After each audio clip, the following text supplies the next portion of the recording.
من الشیطان الرجیم بسم اللہ الرحمن الرحیم قل من یکلؤکم باللیل والنہار من الرحمن بل هم عن ذکر ربهم معرضون صدق اللہ العظیم۔ کچھ لوگوں نے مشرکین وغیرہ نے یہ جلدی مچائی کہ عذاب کب آئے گا اور جلدی لے اور یہ قیامت کب ہوگی ہو، تو اللہ کریم فرماتے دیکھیں تمہارے جو کرتوت ہے نا، تو یہ تو اس قدر ہے کہ تمہیں صفحہ ہستی سے مٹایا جائے، لیکن ہم نے مہلت دی ہے۔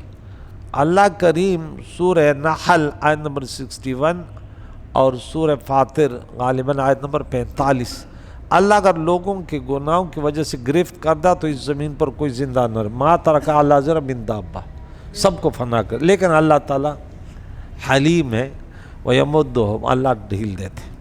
یہاں فرماتا ہے کہ آپ فرما دیجئے کہ مَن یکلؤکم باللیل والنہار، کہ رات اور دن میں تمہیں من یکلؤکم، کون تمہاری حفاظت کرتا ہے، کون کر سکتا ہے اللہ کریم کے عذاب سے؟ اللہ اگر عذاب بھیجے تو میں کوئی پھر بچانے والا نہیں ہے۔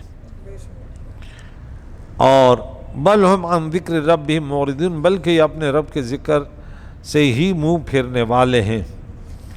اچھا آگے فرمایا، چلو اس کی تھوڑی تشریح، کہ یہاں پہ یکلؤکم کہ اس کا معنی ہے کلأ، اس کا معنی حراست اور حفاظت کرنا۔ کلأہ اللہ کا معنی ہے اللہ تعالیٰ اس کو حفاظت میں رکھے۔ اس آیت سے پہلے آیت میں فرمایا تھا کہ کفار آخرت میں اپنے چہروں اور پیٹھوں کو جہنم کی آگ سے نہیں بچا سکیں گے۔ اب یہ عذاب مانگ رہے ہیں نا، لیکن جب عذاب میں مبتلا ہوں گے تو پھر اپنے آپ کو بچا نہیں سکیں گے۔ اور اس آیت میں فرمایا کہ دنیا میں بھی اگر اللہ تعالیٰ ان کی حفاظت نہ کرتا تو وہ عذاب میں مبتلا ہو جاتے، یعنی وہ اپنے کفر اور سرکشی کی وجہ سے جس عذاب کے مستحق ہیں اس سے ان کو اللہ تعالیٰ نے ہی بچایا ہوا ہے، یا دنیا کے آفات اور مصائب سے یا مختلف جنگوں میں مارے جانے اور قید کیے جانے سے ان کو اللہ تعالیٰ نے ہی حفاظت میں رکھا ہوا ہے، ورنہ ان کے کرتوت تو ایسے تھے کہ ان کو اب تک صفحہ ہستی سے مٹا دیا جاتا۔ اللہ تعالیٰ کے اس انعام کا تقاضا تو یہ تھا کہ وہ اس نعمت پر اللہ تعالیٰ کا شکر ادا کرتے اور اس کی اطاعت کرتے۔ شکر اور اطاعت تو چھوڑیں، یہ اس کے خلاف کہتے عذاب لے ہاں، تو یہ ان کا انتہائی غلط طرز زندگی ہے۔ تو ام لہم آلہۃ، کیا ان کے لیے ہے خدا؟ آلہہ جمع الہ کی ہے، ان کے کوئی خدا؟ تمنعهم من دوننا، کہ وہ ان کے ایسے معبود کوئی ہے کہ وہ ہمارے عذاب سے ان کو چھڑا لے؟ لا یستطیعون نصرهم، یہ تو ایسے ہیں ان کے بتوں جن کو یہ پوچھتے ہیں کہ وہ تو اپنی جان کی بھی مدد نہیں کر سکتے۔ ابراہیم خلیل اللہ نے تن تنہا سب کو توڑ پھوڑ کر دیا۔ وَاللَّهُ هُمْ مِنَّا يُصْحَبُونَ، اور ہمارے طرف سے ان کی مدد نہ کی جائے گی۔ یہ صحابہ یصحب سے کیا ہے، اس کا تھوڑا ترجمہ جو ہے، یہ یصحبون کا معنی کیا، انہوں نے معنی کیا کہ اس کا معنی بہت ساروں نے کہا کہ ینصرون، مختلف معنی ان کے کیے ہیں۔ تو وَاللَّهُ مِنَّا يُصْحَبُونَ، عام طور پر مترجمین نے اس کا معنی صحبت اور رفاقت کیا ہے۔ شاہ رفیع الدین نے اس کا ترجمہ کیا ہے، اور نہ وہ ہمارے طرف سے رفاقت کیے جائیں گے، رفیق ساتھ دیے جانے والے۔ محمود الحسن نے لکھا ہے، اور نہ ان کی ہمارے طرف سے رفاقت ہو، اشرف التھانوی نے لکھا ہے، اور نہ ہمارے مقابلے میں ان میں کوئی اور ان کا ساتھ دے سکتا ہے۔ اور ہم نے جو ترجمہ کیا، اور نہ ہمارے طرف سے ان کی مدد کی جائے گی۔ اس میں کافی اور بھی ترجمے ہیں۔ یہاں کریم مولا نے فرمایا کہ بل متعنا ہؤلاء وآباءہم، ہم نے ان کو اور ان کے باپ دادوں کو تھوڑا فائدہ دیا، حتی طال علیہم العمر، حتیٰ کہ ان کی زندگی بہت لمبی ہو گئی، انہوں نے سمجھا کہ یہ زندگیاں بڑی لمبی ہے۔ افلا یرون انا نأتی الارض، کیا یہ دیکھتے نہیں ہیں کہ ہم جو ہے زمین کو کم کرتے ہیں، ان پر زمین کے کناروں کو کم کرتے چلے آ رہے ہیں، من اطرافها افہم الغالبون، تو کیا یہ اب بھی غالب ہو سکتے ہیں؟ اب یہاں پہ دیکھ دو تین معنی سماعت فرمائے کہ اس آیت کا معنی ہے کہ سرزمین عرب کے جن علاقوں پر بہت کفار قابض تھے، اب ہم کافروں کو شکست دے کر ان کے علاقوں پر مسلمانوں کو قابض اور فتح یاب کرتے چلے آ رہے ہیں، اور جن علاقوں پر کافروں کی حکومت اور ان کا تسلط تھا ان کو ہم کم کرتے چلے آ رہے ہیں۔ کیا اب بھی کافروں کو یہ امید ہے کہ وہ مسلمانوں پر غالب آ جائیں گے، جبکہ سرزمین عرب اب اس میں پورا اسلام پھیل چکا ہے؟ تقریباً 1000 صدی ہجری تک ایسا ہی تھا کہ اسلام تیزی سے پھیلتا گیا، مسلمان بڑے طاقتور دنیا میں ایک مانی قوم تھی۔ جب تک مسلمان فنون حرب میں ترقی کرتے رہے اور علم و دانش کی تحقیقات میں مصروف رہے۔ اب کس میں مصروف ہے؟ یہ صحیح نہیں ہے، وہ صحیح نہیں ہے، یہ مسلمان نہیں ہے، یہ مسلمان نہیں ہے۔ مسلمان اسے پہ لڑے ہوئے ہیں کہ ایک دوسرے کو کافر ثابت کرنے میں، سوشل میڈیا پر آتے ہیں، ارے خوف خدا رکھو، بولے یہ اسلام ہے، آپ بیان کریں، یہ قرآن ہے، یہ حدیث ہے، آگے بڑھے، یہ کون سا تماشا بنایا رکھا ہے؟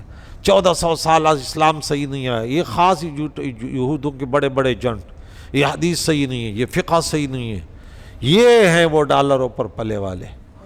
1400 سال اسلام یہاں تک آیا، اب نماز بھی صحیح نہیں ہے، اور جنازہ بھی صحیح نہیں ہے، اور یہ بھی صحیح نہیں ہے، اور یہ بھی صحیح نہیں ہے، یہ آگ ہے۔ یہ ان کی ایک بڑی سازش تھی کہ مسلمان کو اس چیز پہ لگا دو، ان سے لڑنے کو تو ویسے بھی ہم نہیں لڑ سکتے۔ اب دیکھیں یہاں پہ انہوں نے لکھا ہے، بہت اچھی باتیں لکھی ہیں، ذرا تھوڑے سا سماعت فرمائیں۔ اچھا، علم و دانش کی تحقیقات میں مصروف رہے، اور عیش کوشی اور رقص و سرود کے محفلیں سجانے اور طوائف ملوک کے سے دور رہے، یعنی کھیل تماش و عیش و عشرت سے مسلمان دور رہے۔ مسلمانوں کو غلبہ رہا، لیکن جب وہ ایک دوسرے سے اقتدار کی چھیننا چھپٹی میں مشغول ہو گئے کہ یار اس سے ملک لینا، اس سے آپس میں اس حاکم وقت کو جیل میں ڈالنے کہ میں کرسی پر آ جاؤں، اس نے بولا میں آ جاؤں، کرسی کے بھوکے ہو گئے۔ ہاں اچھا، اور وحدت ملی کو پارا پارا کر دیا، ان کی دانش نگاہیں ویران اور عشرت قد آباد ہو گئے، اور وہ اپنی سلطنت کے ٹکڑوں کو دوسرے مسلمان حاکموں سے بچانے کے لیے اسلام دشمنوں سے مدد حاصل کرنے لگے۔ ایسا ہے یا نہیں ہے؟ مدارس، مساجد، علماء کے خلاف کرو اور ان لوگوں کو راضی کرو، یہاں سے پیسہ جمع کرو، مسلمان کے ملک کو لوٹو، اور کہ جب اقتدار سے ہٹیں تو وہاں پہنچ جائے، کیونکہ مسلمانوں کا خون تو پیا ہے نا۔ اب یہاں تو ایسے تو نہیں ہے کہ بھئی ہم نے ہمارے شہر کراچی کو خصوصاً دیکھو کیا حال کیا ہوا ہے۔ اب یہ گیس کب سے یہ چینج ہوا ہے، تو اب اس کے بعد ہم جو ہے ابھی ہوٹل سے کھا رہے ہیں پی رہے ہیں، گیس کا خاتمہ۔ یہ کیا ہے؟ 1 منٹ کے لیے اگر آ بھی جائے تو چائے بھی بنانا شروع کر دے تو گیس گیا۔ یہ بھائی کیا ہے؟ یہ کراچی والوں کے ساتھ بڑی وفاداری چل رہی ہے، شکایت تو ہم بھی کریں گے، لیکن بہرحال دنیا کے معاملے میں لڑیں گے نہیں، ہمارا حق مارے گا، اللہ پوچھے گا، لیکن اگر دین کے معاملے میں اس طرح گڑبڑ کریں گے تو پھر نہیں ہونے دیں گے، قادیانی کو پاکستان میں آباد نہیں ہونے دیں گے۔ ہاں، اللہ اکبر کبیرہ۔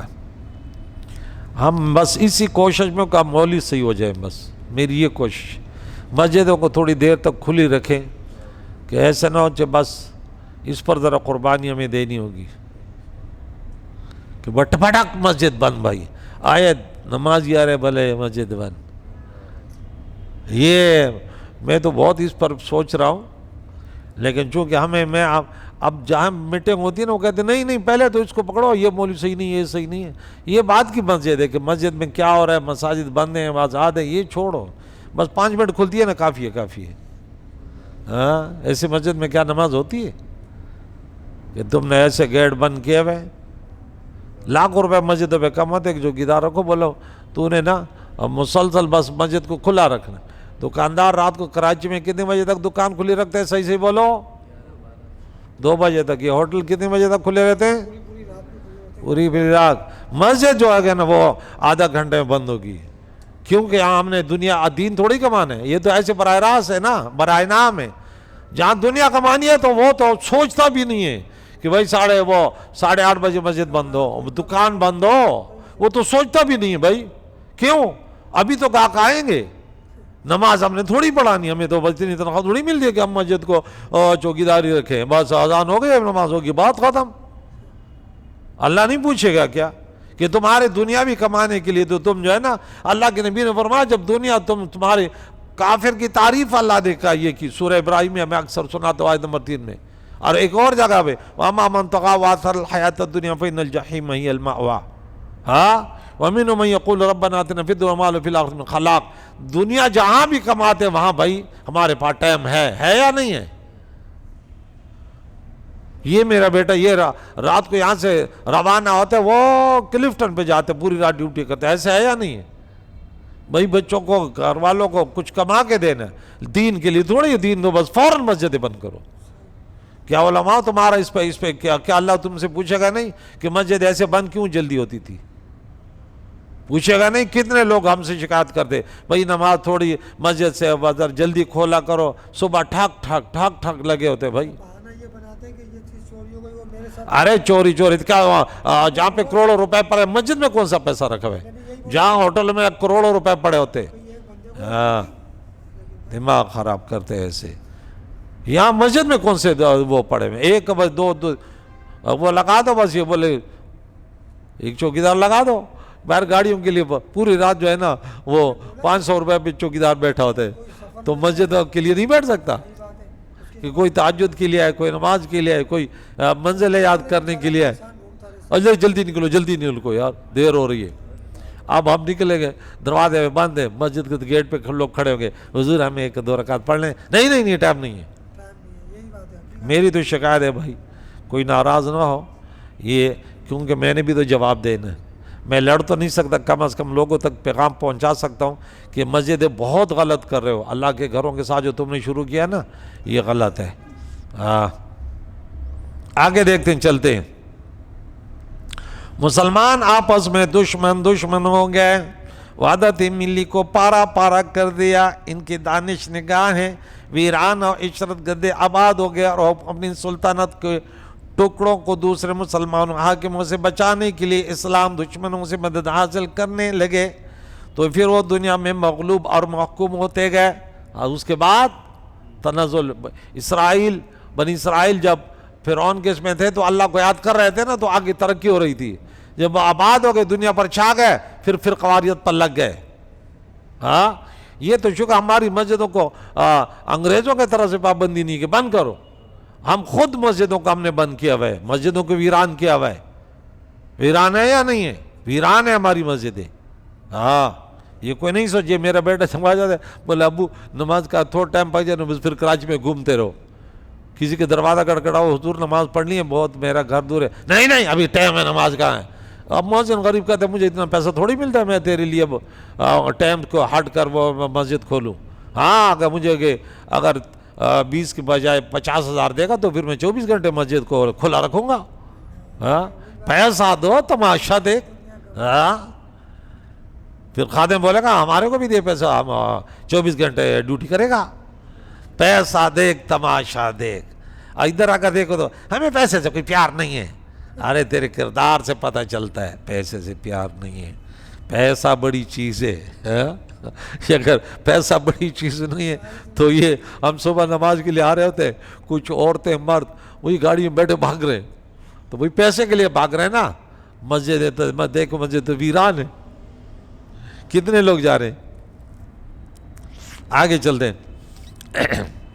اسپین آپس کی اسی رقیبانہ چھینا چھپٹی سے مسلمانوں کے ہاتھوں سے جاتا رہا. متحدہ ہندوستان کئی ٹکڑوں میں بٹ گیا. مشرقی پاکستان بھارت کے ہاتھ سے نکل گیا، بنگلہ دیش بن گیا. ماورانا کے مسلم ریاستیں روس میں ضم ہو گئی تھی، اور اب باقی ماندہ پاکستان بھی بیرار ہوئی غیر ملکی قرضوں کے للے تلے. ہاں اب پاکستان کتنا مقروض ہے، یوں لگ رہا ہے اس کے افغانستان کی طرح. افغانستان تو چلو 50 سال اس پر جنگ مسلح تھا، لیکن ہمارے پاکستان کو کیا ہوا بھائی؟ یہ شرابیوں کبابیوں نے لوٹ لیا.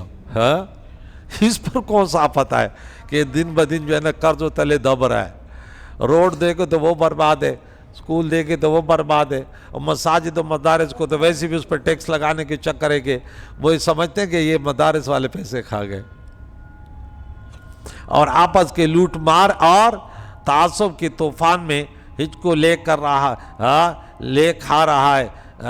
چیچنیا، بوسنیا، اس کے علاوہ فلسطین کے مسلمان اپنی آزادی اور بقا کے لیے غیر مسلم طاقتوں کے طرف دیکھ رہے ہیں، اور انڈونیشیا اور ملیشیا بھی اب غیر یقینی حالات سے دوچار ہیں.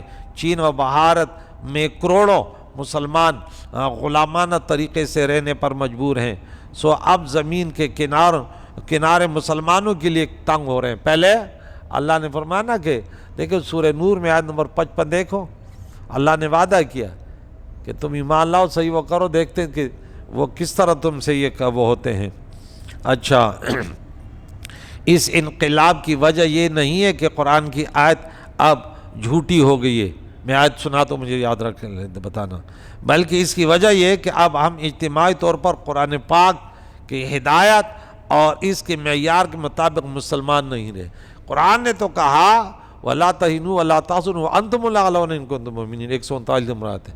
تم اعلیٰ رہو گے اگر مسلمان ہو تو. مسلمان کی تعریف کیسے کی کہ والمؤمنون والمؤمنات بعضهم اولیاء بعض. سب سے پہلے میں اپنے آپ سے شکایت کرتا ہوں کہ ہم بچوں کی تربیت میں ہم غدار ہیں. ہم بچوں کی صحیح تربیت مسجد و مدارس میں نہیں کر پاتے. میں تو اسی کو دیکھ رہا ہوں کہ مجھے تنخواہ مل رہی ہے، یہ تو تب پتہ چلے گا کہ میں خود اپنے جیب کا خرچہ کروں، مسجد و مدارس کا بات کروں. اللہ توفیق دے، بولو آمین.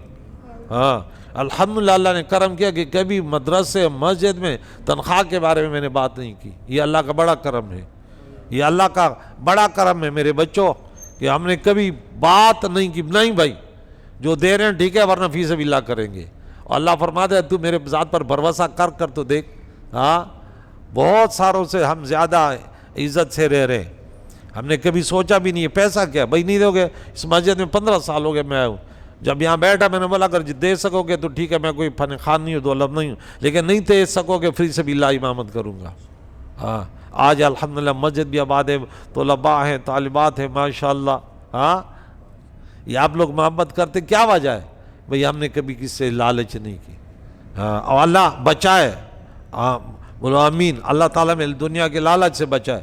قبر میں حساب کتاب دینا ہے دیکھنے، کیونکہ اب میرے اور دنیا دار میں فرق ہونا چاہیے نا. میں دوسروں کو درس دیتا ہوں کہ تقوی اختیار کرو، رزق وہاں سے آئے گا کہ تیرے گمان میں بھی نہیں. اور پھر خود جو ہے نا اٹھتے بیٹھتے تنخواہ تو بڑھا دو. کیوں بول رہے ہوں بھائی؟ تنخواہ بڑھا دو، تنخواہ بڑھا دو، تنخواہ کم ہے، منہ بس کھلا رہتا ہے ہر وقت. میرے نبی نے فرمایا 2 وادی انسان کی ہو جاتی ہے نا سونے کی تو وہ تیسری تلاش کرے گا، اس کا منہ نہیں بھرے گا. میں کہتا ہوں یار کتنی نعمت ہے اللہ نے دی یار، پھر بھی ہم مر رہے ہیں بھوک سے مر رہے ہیں. کوئی نہیں مرے گا. میرے نبی کے وہ زبان جس کو سب کو ان کی کنجی ہے، بولا تم بھوک سے نہیں مرو گے، دنیا کی کثرت سے برباد ہوگے. ہاں فساد کون کرتا ہے؟ ایک دولت مند ہی کرتا ہے نا. شرابیں پیتے، کنجریاں نچاتا ہے، دوسروں کو مرواتا ہے پیسے دے کر. غریب تو اپنے پیسے کے ادھر پہ ہے. غریب فساد نہیں کرتا، وہ کر نہیں سکتا. غریب کیا کرے گا؟ دولت مند ادھر ڈاکہ کرے گا، ادھر پولیس کو پیسہ کھلائے گا. پہلے پولیس کو دے دیکھ میں فلاں کو مار رہا ہوں دیکھ لینا. ہاں تو منہ بند کر، وہ کہتے تو بھی فکر ہو جائے. ہاں ہم ادھر آئیں گے بھی نہیں، کیا ہم نہیں جانتے کیا؟ تو بلکہ اس کی وجہ یہ کہ ہم اب اجتماعی طور پر قرآن کی ہدایت اور اس کے معیار کے مطابق مسلمان نہ رہے۔ جب ہم قرآن کے معیار کے مطابق ان اللہ یرفع بہذا الکتاب اقوام، قوم ترقی کرے گا اگر اس کتاب کو تھام لے، واعتصموا بحبل اللہ جمیعا، ہاں مل کر مسلمانوں متحد ہو جاؤ قوت باطلہ کے خلاف۔ اب مسلمانوں میں پارٹیاں گھس گئی ہے، یہ مسلمان صحیح نہیں، یہ صحیح نہیں ہو، یہ خیرات کر رہے اور یہ میلاد کر رہے اور یہ اصال ثواب کر رہے، اسی کے پیچھے پڑے، یہ دعا مانگ رہے، کسی طریقے سے تم نہیں چھوڑے گا، دعا مانگ رہے اس کے پیچھے بھی پڑا ہوا ہے۔ تو قرآن کے معیار کے مطابق مسلمان تھے تو زمین کے کنارے ہم پر کشادہ اور وسیع ہو رہے تھے اور کفار پر تنگ اور کم ہو رہے تھے، اور جب ہم قرآن کے معیار کے مطابق مسلمان نہ رہے تو دنیا میں حکومت اور اقتدار کا نقشہ بدل گیا۔ یہ دیکھیں، میں نے بولا سورہ نور، یہاں اللہ کریم نے وعدہ کیا نا کہ قرآن پاک کا وعدہ تو سچا ہے، قرآن پاک کا وعدہ تو سچا ہے، لیکن اللہ کریم احکم الحاکمین وہ جو نسخہ بیان کرتا ہے اس میں کبھی شک نہیں تھا۔ پیارے نبی کے پیارے صحابہ نے جب عمل کیا تو اسی آیت کے مطابق امن بھی رہا اور دنیا پر اقتدار بھی ان کا رہا۔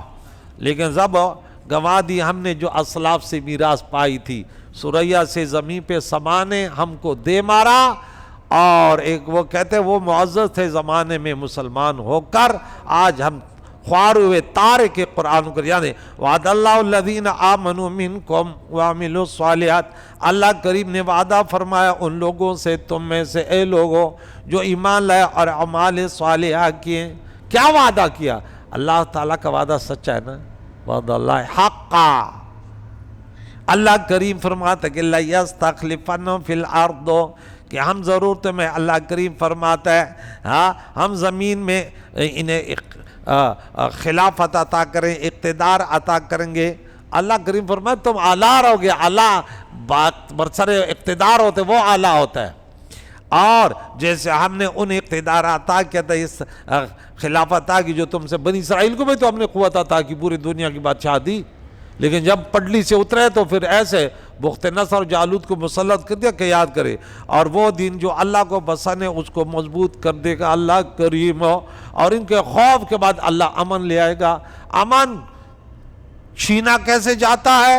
ہم یہ نسخے نہیں تلاش کرتے، اور دیا کیسے جاتا ہے؟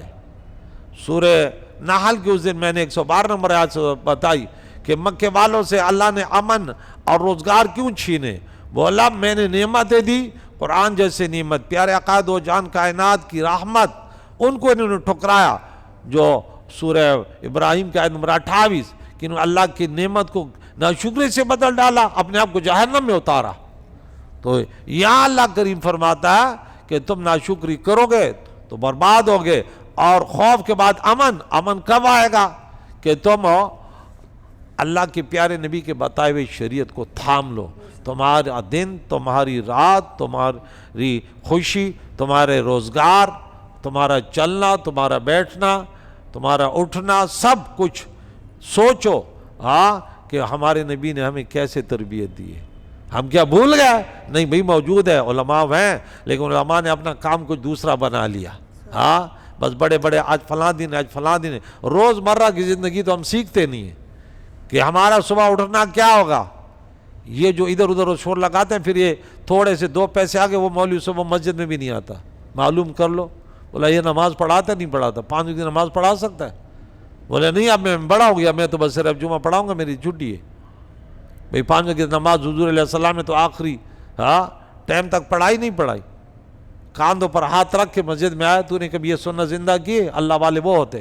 اللہ کریم سے دعا ہے ہمیں قرآن پاک کی تعلیمات سے بہرامند فرمائے، اور حالات کو بدلنے کے لیے اللہ کریم نے فرمایا سورہ انفال میں سورت نمبر 8 میں آیت نمبر 53 اور سورہ رعد میں آیت نمبر 11، ذالک بأن اللہ لم یکن مغیرا نعمتا انعمها علی قوم حتی یغیروا ما بانفسہم ان اللہ لا یغیر ما بقوم حتی یغیروا ما بانفسہم۔ یا اللہ اسی کو پڑھ کر پھر اپنے طرف سوچنے کی غلطی ہماری ہے، یا اللہ تو کریم ہے۔ اللہ فرماتے ہم تو مائل با کرم ہے، کوئی سائل ہی نہیں، راہ دکھلائیں کسے، کوئی راہ منزل ہی نہیں۔ اللہ تعالی ہمیں تڑپ اور جدوجہد کرنے والے بنا یا رب، صلی اللہ علیہ وسلم۔ وہ آیت